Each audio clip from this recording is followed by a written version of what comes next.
And the problem that you hear from a lot of councils is that this is one-off pots of money for capital projects. It's not consistent funding. And that's something the leader of nearby Wakefield Council, Denise Jeffrey, has been telling me about. I talked about levelling up earlier this year.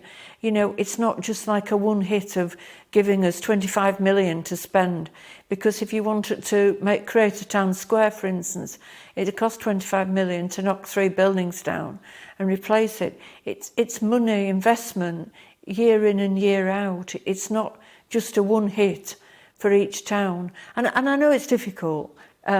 Money's at a premium, but the levelling up fund, just giving you one pot of money to try and make a difference, it doesn't work. It's sustainable investment that's needed.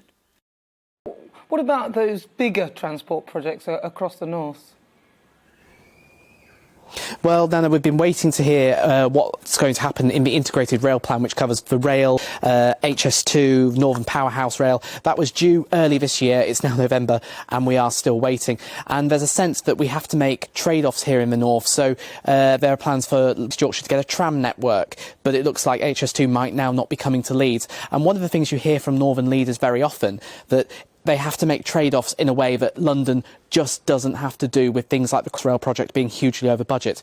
And that has an economic impact. And I asked Martin Hathaway in September, he is the Managing Director of the Mid-Yorkshire Chamber of Commerce, about how the North can really boost itself economically. Best way to regenerate and improve the economic performance of towns such as Castleford and Pontefract and others across West Yorkshire is to think about how we all operate together across the north and how we raise the ambition of these towns. So it's not just about making things less bad, it's about making things better. And I will quote Sir Roger Marsh, who is the chairman of the West Yorkshire Local Enterprise Partnership, who always says this, that this is about how we become a net contributor to the UK GDP, not a net taker. And if we can keep that prosperity as our ambition, we will do far, far better than if we just try to make things less bad.